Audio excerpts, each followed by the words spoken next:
जय हिंद। सबसे पहले एक वार्निंग भैया, पाकिस्तान के लोग इस वीडियो को न देखें तो ही अच्छा है, क्योंकि इस वीडियो में हम बताएंगे कि कैसे हमारे भारत के वीर सिपाहियों ने दो सैनिकों ने मिलकर पाकिस्तान के 93,000 फौजियों को घुटने टेका दिया था और दुनिया का सबसे बड़ा हार हुआ था और भारत के 2 सैनिक मारे गए थे लोंगेवाला में।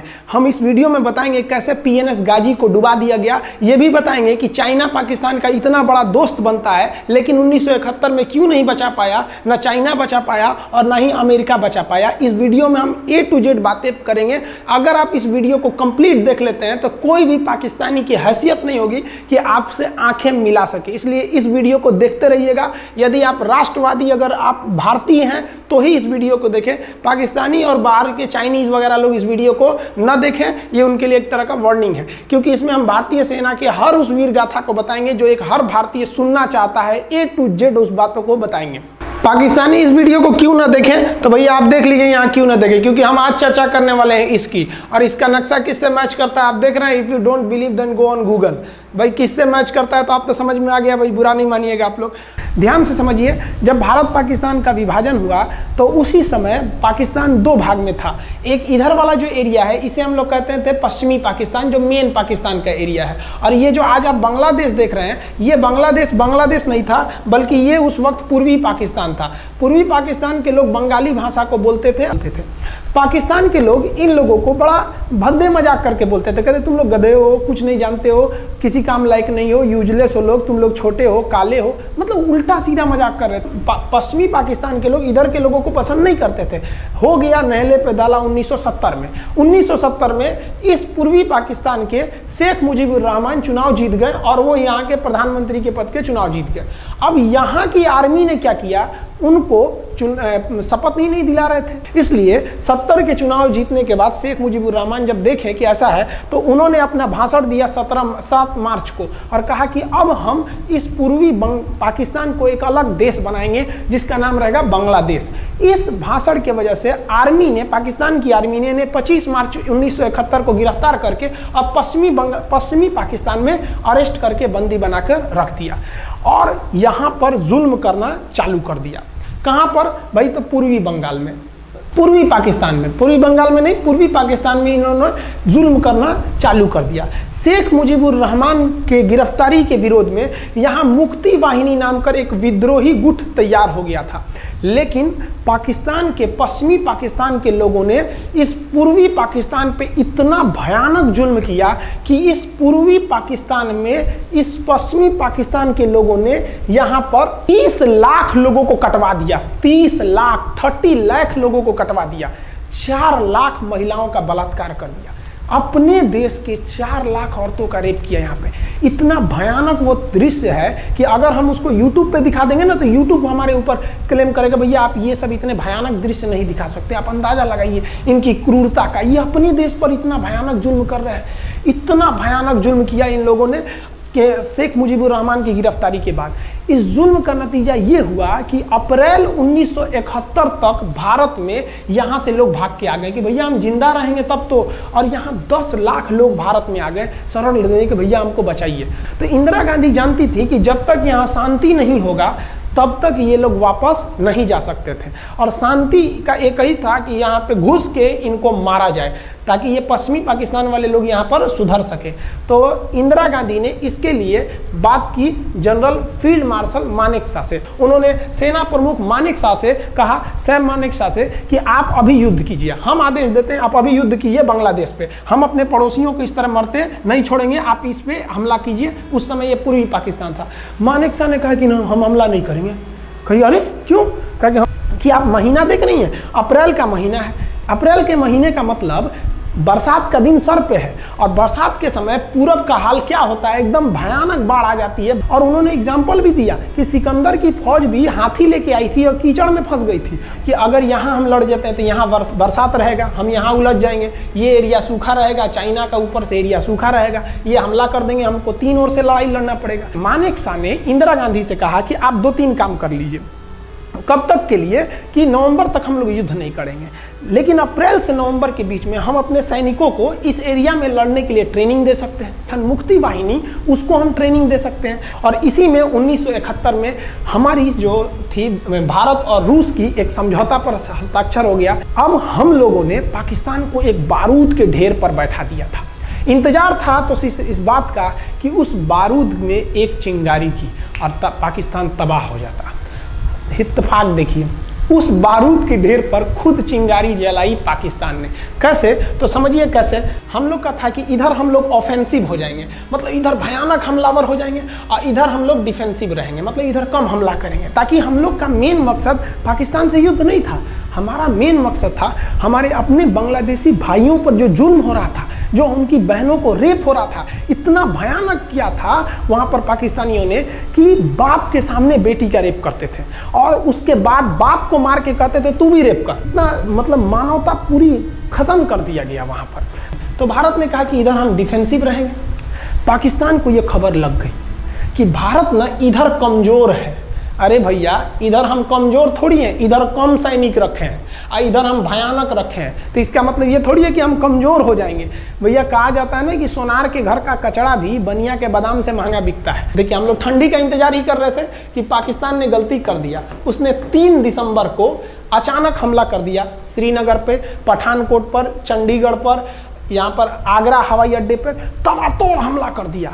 एयरफोर्स का इतना भयानक हमला पाकिस्तान का भारत पर हुआ कि भारत देखते रह गया। धड़ धड़ पाकिस्तान की जहाजें एंट्री मार गई सब भारत में, उसकी एयरफोर्स एंट्री कर दी। इतना भयानक हमला था, इतना भयानक कि भारत का एक भी सैनिक नहीं मरा।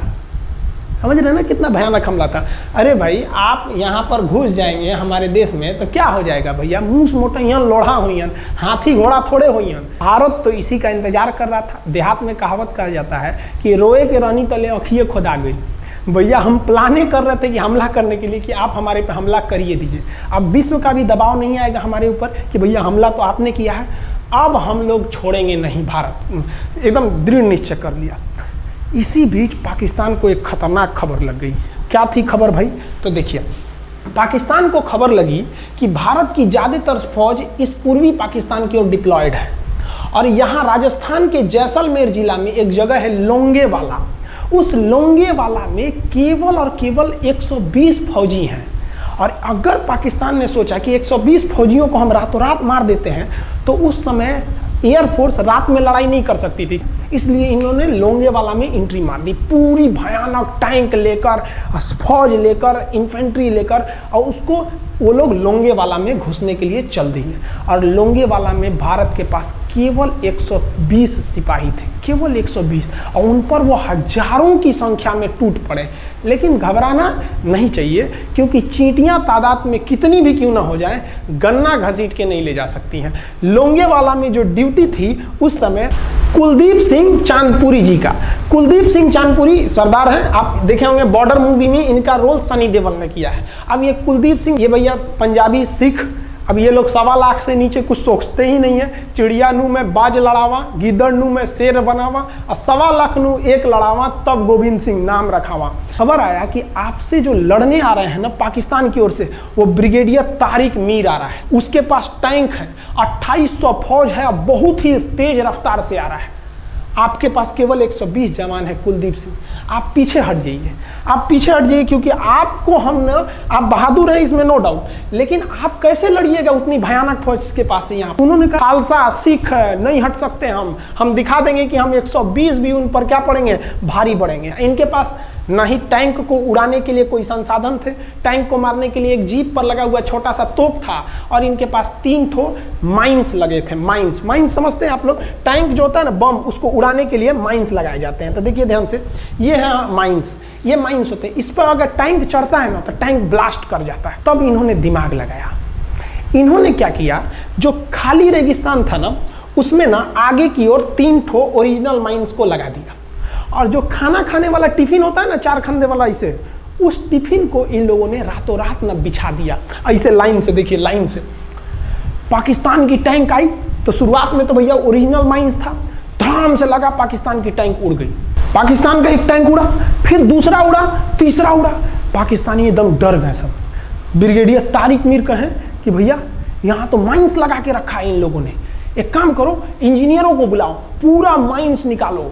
अब ब्रिगेडियर जो हमारे मेजर कुलदीप सिंह थे ये जानते थे कि बाबू अगर हम तुमको रात भर रोक दिए ना तो सुबह हमारी एयरफोर्स आएगी, तुमको जिंदा नहीं छोड़ेगी। इसलिए इन्होंने पूरा टिफिन बिछाया था।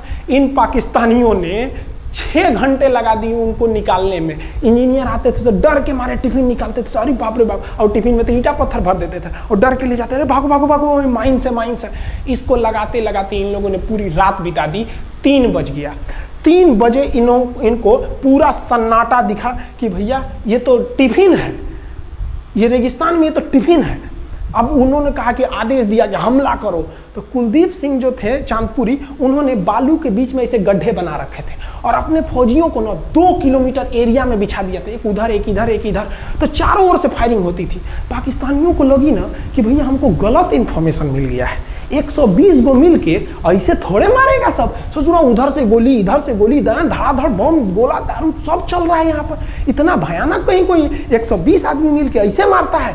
नहीं भाई, इतना भयानक सुनसान एरिया में कहाँ से कौन मार रहा है? एकदम तबाही मचा दिया। कुलदीप सिंह चांदपुरी ने क्या तबाही मचाया था आप देखना चाहते हैं तो देखिए उन लोगों ने क्या तबाही मचाया था। ये है पाकिस्तान का टैंक, ये धज्जी उड़ गया था टैंक का, थुथुर तूर दिया इसका यहाँ पे। ये देखिए टैंक का, पाकिस्तानी देख रहे हैं कि भैया सब चक्का उक्का फेंका गया। बताइए ये चांदपुरी साहब को ऐसा करना चाहिए?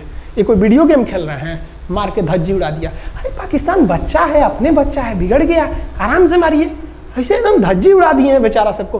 पाकिस्तान के टैंक को धज्जी उड़ा के उस पर भारतीय सैनिक खड़ा होकर फोटो खिंचवा रहा था। फोटो खींच। उस समय सेल्फी नहीं था ना, तो आगे से फोटो खींचना, फोटो खींच। यहाँ पे आने वाली पीढ़ियों को ये प्रेरणा देगी। बताइए इतना सुंदर गाड़ी लेके आया था पाकिस्तान मारने के लिए, हाँ बेचारा ऐसे मारा जाता है?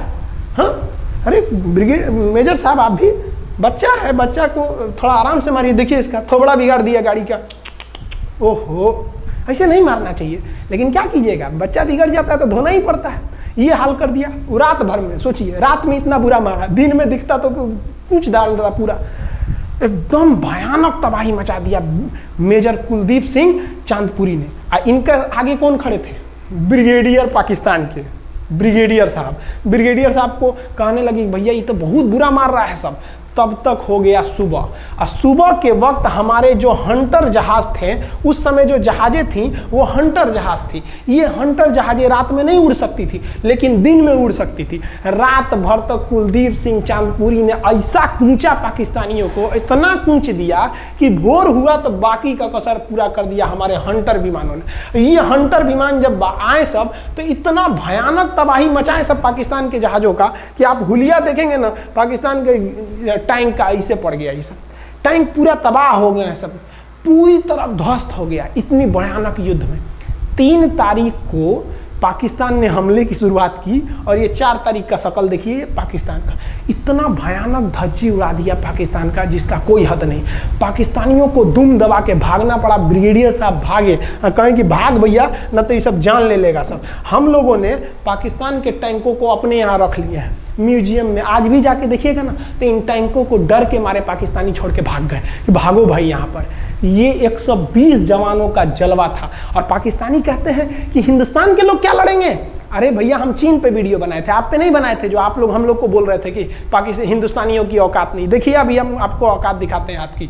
ये आपका टैंक है, आके ले जाइए, हिम्मत है तो लेके जाके ये दिखाइए यहाँ पर। हाल तो ये हो गया था ना कि हम लोगों ने जो पाकिस्तानियों की जान ली थी ना, डर के मारे वो लाश उठाने नहीं आए थे, लाश को गिद्ध खा गए थे सब। हम लोग बोल रहे थे कि भैया हम गोली नहीं चलाएंगे, लाश लेके चल जाओ। हम नहीं जाएंगे, तुम लोग रेगिस्तान को कब्रिस्तान बना दिए हो। रेगिस्तान को कब्रिस्तान हम लोग हमला करने आए थे, शुरुआत तो तुमने किया था यहाँ पे। तो ये गिद्ध खाए थे सब, सफाई उफाई का काम ये किए थे सब। अब पाकिस्तान हम लोग को धमकी देता है। आज भी वो नहीं सुधरे हैं। आज भी हमने जो चाइना पे वीडियो बनाया था उस पर वो हमको धमकी देता है कि भारत की आर्मी कुछ नहीं कर सकती। अरे भैया आप सोचिएगा भी मत, अभी के समय में तो मत सोचिएगा। जानते हैं क्यों? देख लीजिए इधर अभी कौन बैठा है भारत में, समझ में आ रहा है?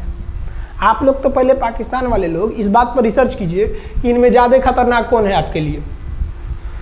हमको तो यही ज़्यादा खतरनाक लगते हैं भाई, समझ में आया आप लोग को?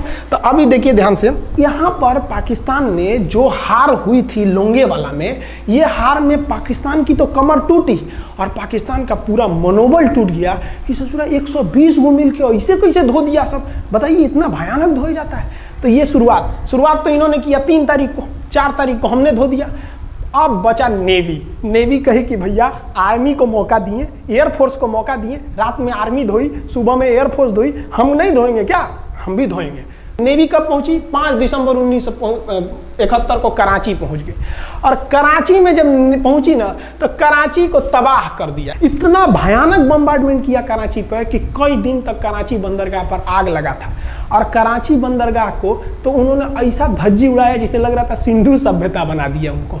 तो पाकिस्तान की, पश्चिमी पाकिस्तान का कमर टूट गया। पाकिस्तान वालों ने कहा कि ससुरा सब बोल रहा था सर कि हम इधर डिफेंसिव है, यानी ज़्यादा हमला नहीं करेंगे, ज़्यादा हमला इधर करेंगे। ससुरा इधर कैसे मार रहा होगा सब, अभी इधर भी बताते हैं कैसे मारा सब। ये कराची पहुंच गया, आप देखेंगे क्या हाल किया था सब कराची पे। कराची में जब मारा गया था ना इन पाकिस्तानियों को, तो ये पाकिस्तानी भाग गए थे सब ग्वादर में, ये ग्वादर भाग गए। अभी इनसे ग्वादर भी जाने वाला है, पूरा राज्य चला जाएगा इनसे, बलूचिस्तान। छुप के गए थे लोग ग्वादर बंदरगाह पे। अगर हम झूठ बोल रहे हो तो आप खुद पता कीजिएगा अपने यहाँ के इतिहास में भाई, हिंदुस्तान ये ग्वादर बंदरगाह पे छुप गए थे सब। आप देखिए कराची का क्या हाल हुआ था उस समय, हमारे एयर नेवी ने क्या हाल किया था। पाकिस्तान का जितना जहाज बस मिल जाए कि भैया ये जहाज किसका है, तो भैया जब पता चले कि भैया ये जहाज पाकिस्तान का, ये हाल हो जा रहा था जहाज का।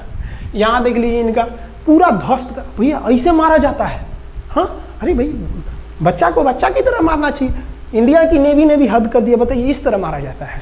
हाँ यहाँ देख लीजिए पूरा का पूरा धज्जी उड़ा दिया इन लोगों को। अरे भाई बच्चा है, बिगड़ गया है तो थोड़ा सा आराम से ना मारिएगा, कि देख रहे हैं इस तरह से मारा पूरा पाकिस्तान के। कराची बंदरगाह उड़ गया।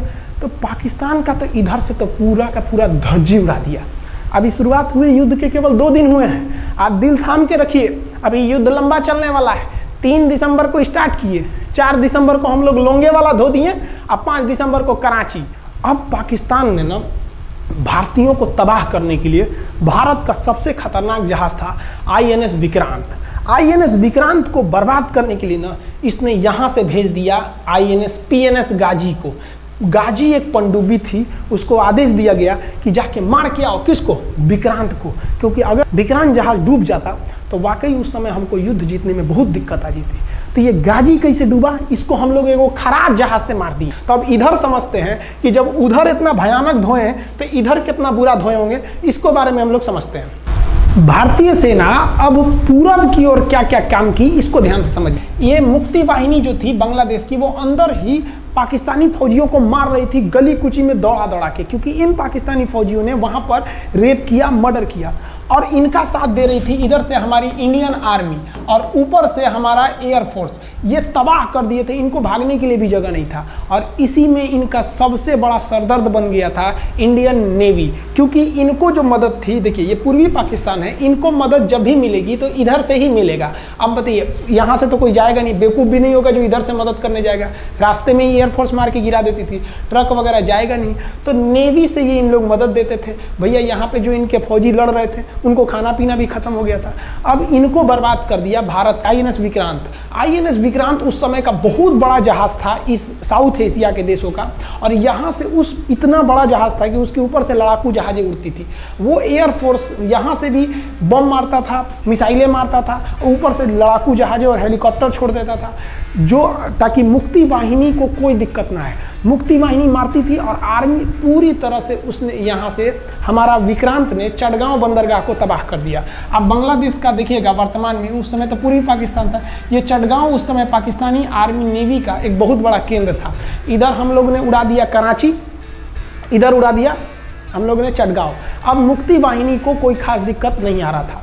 अब पाकिस्तान ने कहा कि हर हाल में इस विक्रांत को बर्बाद करो। देखिए ये विक्रांत है, विक्रांत जहाज जो था इस पे से इसके ऊपर देखिए आपको लड़ाकू जहाजें दिखेंगे। PNS गाजी को क्या आदेश दिया गया था भाई कि तुमको जाना है और इस विक्रांत को बंगाल की खाड़ी में जाने के बाद इसी में डुबा देना है।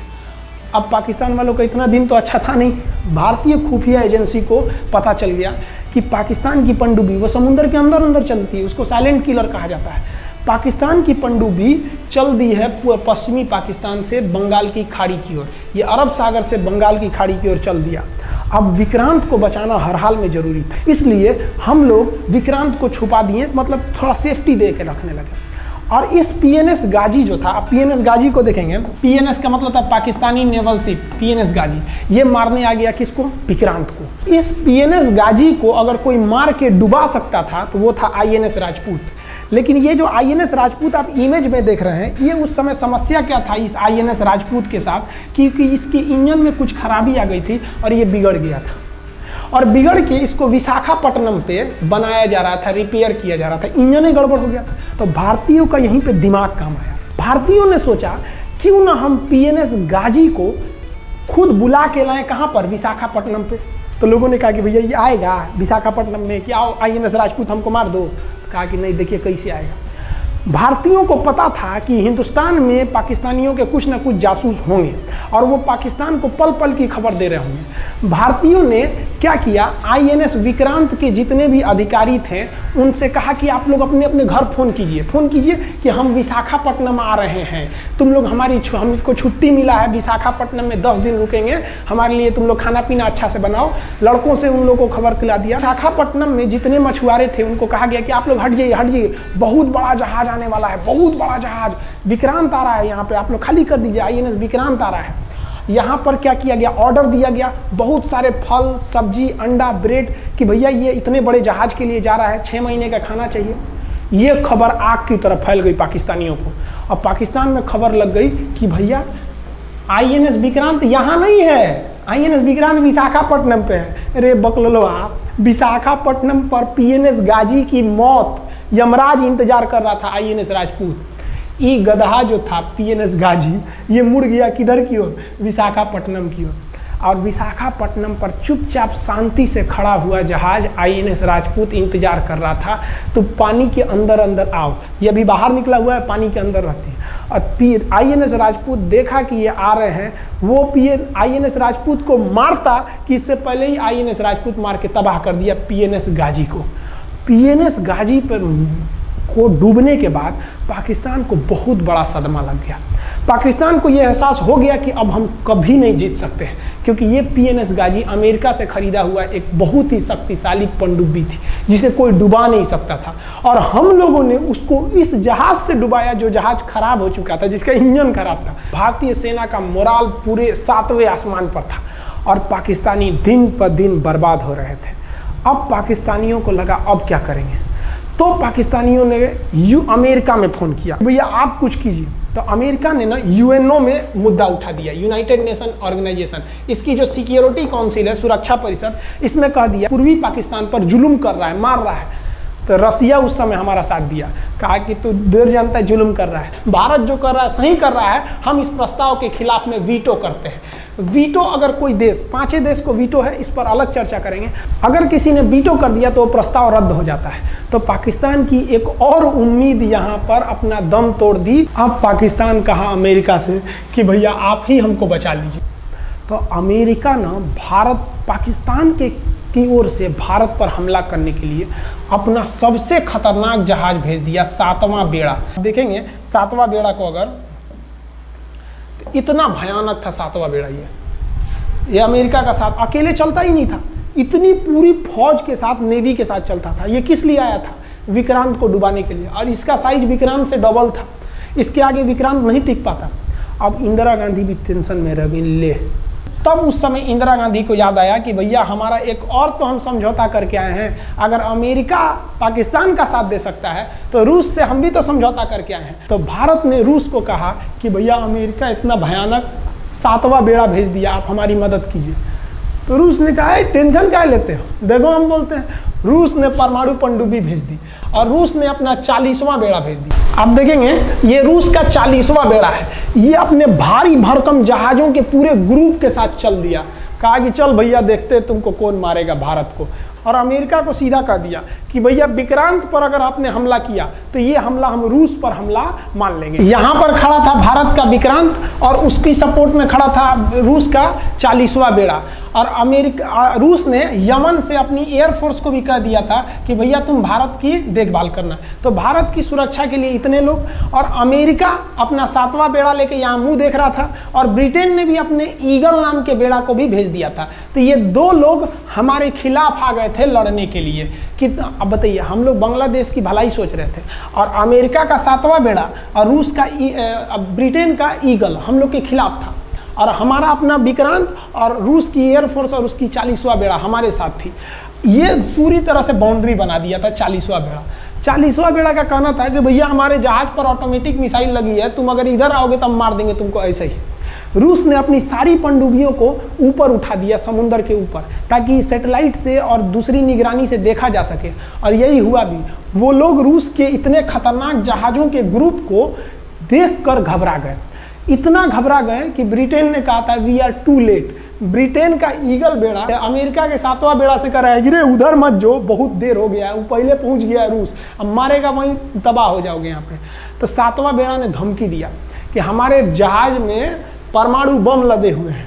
तो 40वां बेड़ा ने रिप्लाई किया था कि हम भी जब चले थे ना तो परमाणु बम लादे के चले थे, और गिनती जब कर रहे थे तो हम भी गिनती किए थे 250 हमारे पास भी परमाणु बम था, लेकिन इतना ज़्यादा था कि सोचे कि कौन गिनेगा, बाद में गिनेंगे, आ जाओ देखते हैं किसके पास कितना है। तो रूस ने हमसे सच्ची दोस्ती निभाई थी, और इधर शेख मुजीबुर रहमान की जो मुक्ति वाहिनी थी वो अपना काम कर रही थी। अब भारत आर पार की लड़ाई में था। पाकिस्तान हर मोर्चे पर हारते जा रहा था। भारत सरकार ने पाकिस्तान पर मनोवैज्ञानिक दबाव बनाने के लिए निर्मलजीत सिंह अरोड़ा ने एक प्लान बनाया। उन्होंने एयरफोर्स को पूर्वी पाकिस्तान यानी जो अभी बांग्लादेश है तो ढाका के ऊपर एयर ड्रॉप करा दिया, हवाई जहाज से सैनिकों को उतार दिया, और उन सैनिकों के भेष में उसमें सैनिक कम थे और उसमें केवल पुतलों को नीचे उतारा गया था। ये केवल इंडियन आर्मी जान रही थी कि पुतला नीचे उतरा है सर, लेकिन मीडिया ने तो इसको खबर को आग की तरह फैला दिया। और इसमें हम धन्यवाद देना चाहेंगे हाथ जोड़कर BBC न्यूज का। और BBC ने ये छाप दिया कि इंडियन एयरफोर्स ने ढाका पर 5000 एयर ड्रॉप करा दिया फौजियों को। अब ये गली गली खोज खोज के पाकिस्तानी फौजियों को मारेंगे कि तुम क्यों मार रहे हो हमारे बांग्लादेशी भाइयों को। और बांग्लादेश की मुक्ति वाहिनी वैसे ही उनके पीछे पड़ी हुई थी पाकिस्तानियों के। अब पाकिस्तानियों का पूरा मनोबल टूट गया, पाकिस्तानी गली गली छुप गए सब। सोचिए ये पुतला से डर जा रहे थे सब, रियलिटी में ये फौजी नहीं थे, ये पुतला गिराया गया था एयर ड्रॉप करके। अब वो लोग डर के मारे भाग गए यहाँ पर। अब एयरफोर्स ने देखा कि उसके ये छोटे से वैज्ञानिक दबाव का इतना खतरनाक असर पड़ा है। एयरफोर्स ने कहा कि अब एक काम करते हैं, अब आर पार को अब ठोक डालते हैं पाकिस्तान को, अब जो होगा सो देखा जाएगा। एयरफोर्स ने बांग्लादेश के जो गवर्नर थे उनके घर पे हमला कर दिया। अब वो घर में नहीं थे, वो तो बच गए। बचने के बाद डर क्या होता है, देखिए डर किसको कहा जाता है। जो उनके गवर्नर हाउस थे AH मलिक, इन्होंने त्याग पत्र दे दिया, भैया जिंदगी रहेगी तो बहुत नौकरी करेंगे, डर के मारे त्याग पत्र दे दिया। सोचिए गवर्नर, क्योंकि पाकिस्तान का एक राज्य ही तो था पूर्वी पाकिस्तान, जैसे हमारा एक राज्य है उत्तर प्रदेश, बिहार, महाराष्ट्र, वहाँ पे भी एक गवर्नर होते हैं ना, संवैधानिक हिसाब से गवर्नर मालिक होता है उस जगह का। त्याग पत्र दे दिए। सोचिए ये डर था उनके अंदर। निर्मलजीत सिंह अरोड़ा जो लेफ्टिनेंट जनरल थे, जनरल तो हमारे मानिक शाह थे, लेफ्टिनेंट जनरल थे जिन्हें बांग्लादेश जीतने की जिम्मेदारी दी गई थी, मतलब उसे सुरक्षा करने की जिम्मेदारी दी गई थी। वो पाकिस्तान के लेफ्टिनेंट जनरल नियाजी से बात किए और उन्हें कहे कि हम आपको आधा घंटा का टाइम देते हैं और आप इस आधा घंटा में विचार कीजिए आप सरेंडर करते हैं कि नहीं। अगर आप सरेंडर कर देंगे तो हम आपको गारंटी देते हैं कि आपके सैनिकों को जिंदा रखा जाएगा, और अगर आप हमारी बात को नहीं मानेंगे, देखिए गवर्नर साहब के घर है, कोई ठीक नहीं है, आपके घर पे भी यही हो जाएगा। क्योंकि अगर आप हमारे सामने सरेंडर नहीं करिएगा तो याद रखिए हम अपने हमले को 10 गुना और तेज कर देंगे। और हाथ तो आप चारों ओर से गए हैं। भारत चाहता था कि जल्दी से जल्दी इस युद्ध को खत्म किया जाए, क्योंकि अब ये अंतर्राष्ट्रीय मैटर हो चुका था। अब अमेरिका अपना नाक पे ले लिया था कि भैया हमारा जहाज मार के गिरा दिया। अब PNS गाजी उसी की पनडुब्बी थी, वो तो पाकिस्तान को दिया। 7वां बेड़ा को नहीं घुसने दिया। तो अमेरिका की किरकिरी हो रही थी, ब्रिटेन के ईगल को घुसने नहीं दिया, उसकी किरकिरी हो रही थी। और भारत को उस समय लोग कहते कि ये गरीब देश है, अभी अभी आज़ाद हुआ है। 1971 में हमारी यही हाल थी और सारे लोग कह रहे थे ससुरा, हम उसको गरीब समझ रहे थे, रुआ के रख दिया अमेरिका को, हर जगह धो दिया पाकिस्तान को। अब बेचारे नियाजी क्या कर सके। नियाजी को आधे घंटे का टाइम दिया गया। 16 दिसंबर 1971, याद रखिएगा दिन, 16 दिसंबर 1971। ये हमारे इतिहास का 13 दिन के युद्ध में हमने पाकिस्तान को धूल चटा दिया था, क्योंकि 3 दिसंबर को पाकिस्तान ने युद्ध स्टार्ट किया था और 16 दिसंबर को हम लोगों ने जनरल नियाजी से आत्मसमर्पण करवा लिया। और आत्मसमर्पण आप देखना चाहेंगे जनरल नियाजी का। जनरल नियाजी इन्होंने हमारे लेफ्टिनेंट जनरल निर्मलजीत सिंह अरोड़ा के सामने आत्मसमर्पण साइन किया और साइन करने के बाद बांग्लादेश के ढाका रेस कोर्स में इन्होंने साइन किया और इनकी आंखों में आंसू था। एक देश के सेनापति के लिए इससे शर्म की बात क्या है जो गिनीज बुक में नाम रिकॉर्ड करा दिया। गिनीज बुक में कैसे? देखिए, पाकिस्तान के लोग हम चाइना के वीडियो बनाए थे, उस पर कमेंट कर रहे थे कि इंडियन आर्मी कुछ नहीं कर सकती। देखो, बांग्लादेश तुम्हारी बहादुरी का जीता जागता उदाहरण है। तुम्हारे यहाँ का 93,000 फौज, सोचिए 93,000 सैनिक पूरी दुनिया में आज तक आत्मसमर्पण नहीं किया। ये 93,000 लोगों ने आत्मसमर्पण कर दिया। देख लीजिए, ये अपना बंदूक उतार फेंक दिए, अपने स्टार नोच के उतार दिया कि भैया हम लीजिए आत्मसमर्पण कर रहे हैं, बेल्ट उतार के दे दिया, अब चलिए जहाँ ले जा रहे हैं, जितना लाठी मारना है हमारी, आत्मसमर्पण। ये वही पाकिस्तान है, याद रखिए। आप याद कीजिए, हमारे 120 सैनिकों ने आपको धूल चटा दिया था लोंगेवाला में। केवल 2 सैनिक मरे थे लोंगेवाला में और पूरी की पूरी आपको भगा दिया था 4 दिसंबर को ही। और आप याद कीजिए, बहुत बहादुर बनते हैं ना। 93,000 फौज आपकी हार के गई है यहाँ से। इतना बड़ा हार दुनिया में आज तक कहीं का नहीं हुआ है। 93,000 सैनिक सरेंडर करके गए हैं भारत के सामने से। क्या बात कीजिएगा आप हमारे सामने। तो ये है, गिनीज बुक में नाम है। ये तो है भैया पाकिस्तान की आर्मी, एक तरह से गिनीज बुक में नाम है ना जी। भले हारने से नाम है तो क्या हुआ, पाकिस्तान के लिए इससे खुशी की बात क्या हो सकती है कि भैया गिनीज बुक के नाम है। अब इन लोगों को जेल में बंद कर दिया गया, बाद में हम लोगों ने इन्हें छोड़ भी दिया था। और इस सरेंडर के बाद बांग्लादेश के जो मुक्ति वाहिनी थी उसके चेहरे पर ये मुस्कान थी कि बांग्लादेश अब स्वतंत्र हो गया। ढाका इंदिरा गांधी का स्टेटमेंट था, ढाका स्वतंत्र राजधानी है स्वतंत्र बांग्लादेश की। ये खुशी थी बांग्लादेशियों के चेहरे पर, जिनकी बहनों की इज्जत आबरू लूट ली गई थी उन्हीं देश के फौजियों के द्वारा। जिनके ये जो नियाजी थे, जब इन्हें लेफ्टिनेंट गवर्नर बना के भेजा गया था बांग्लादेश में, तो ये नहीं पूछे थे कि बांग्लादेश का स्थिति क्या है। ये पूछे थे कि जिन लड़कियों का रेप हुआ है वो कहाँ है, सब दिखाओ तो, मतलब ये भी जाके करेंगे। ये हाल था। ये इनके चेहरे पर मुस्कुराहट थी। बाद फिर मुजीबुर रहमान को पाकिस्तान से स्वतंत्र कराया गया। भारत ने जो अपना वादा किया था कि शेख मुजीबुर रहमान को स्वतंत्र करेंगे, बांग्लादेश को स्वतंत्रता दिलाएंगे, उनके अधिकारों के लिए लड़ेंगे, भारत ने अपने वादा को पूरा किया। आज शेख मुजीबुर रहमान की बेटी शेख हसीना बांग्लादेश की कमान संभाले हुई हैं। शेख हसीना, जब हमको याद है जब वो भारत आई थी तो एयरपोर्ट पे, तो मोदी जी एयरपोर्ट पर रिसीव करने गए थे, जबकि ऐसा नहीं होता है।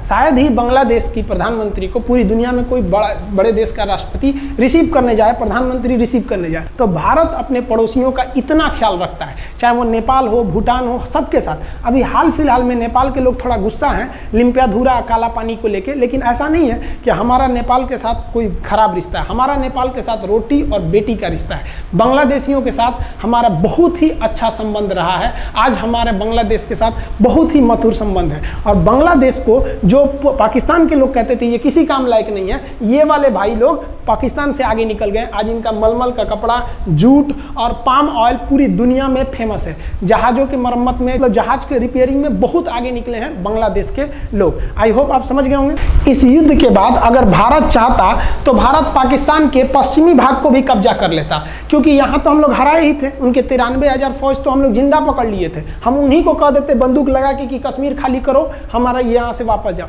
लेकिन बावजूद हमने इंसानियत दिखाई थी पाकिस्तान के ऊपर। इसका बदला पाकिस्तान ने हमें क्या दिया पता है?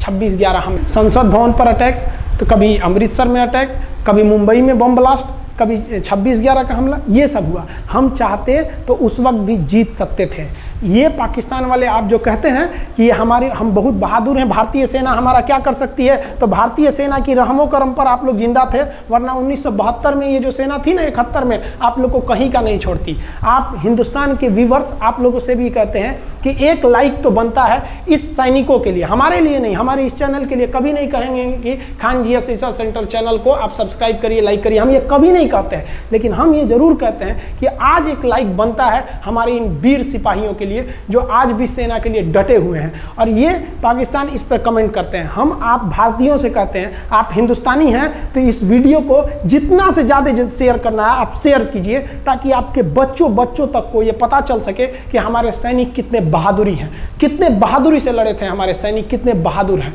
और इस वीडियो को आप इतना शेयर कीजिए कि पाकिस्तान तक पहुंचे और वहां का बच्चा इस वीडियो को देखे, ताकि उनके अंदर भारतीय सेना का जो डर है वो बैठे। ये डर जरूरी है उनके अंदर, ये डर उनकी हड्डियों तक जाना चाहिए। और हाँ, कोई भी देश के हो, हर देश को अपने सैनिकों के लिए सम्मान करना चाहिए। हम ये कोई मनगढ़ंत कहानी नहीं बताएं, हम अपने सैनिकों की वीर गाथा बताएं जो A to Z अक्षरशः सही चीजें हैं। समझ में आया? आप इस वीडियो को देख रहे हैं तो मेरे साथ बोलिए आप लोग, भारत माता की जय। पाकिस्तान के युद्ध का जो हम सीरीज बना रहे हैं, आज 71 का युद्ध बढ़ाएं, हम आपको कल 1948 का युद्ध बता देंगे, 65 की लड़ाई में वीर अब्दुल हमीद ने जो बहादुरी दिखाई, फिर आपको 84 का सियाचिन, 99 का करगिल और 62 की चाइना युद्ध के बारे में भी बता देंगे। याद रखिएगा, चाइनीज और पाकिस्तानी इस वीडियो को डिसलाइक जरूर करेंगे, आप उन पर भारी पड़िएगा। ये वीडियो आप संभाल के रखिएगा, अपनी पीढ़ियों को दिखाइएगा कि हमारी सेना कितनी बहादुर थी। एक सैल्यूट हम अपने वीर जवानों के लिए। जय हिंद। हम बहुत ही सौभाग्यशाली हैं जो ऊपर वाले ने हमें हिंदुस्तानी बनाया। I proud to be Indian.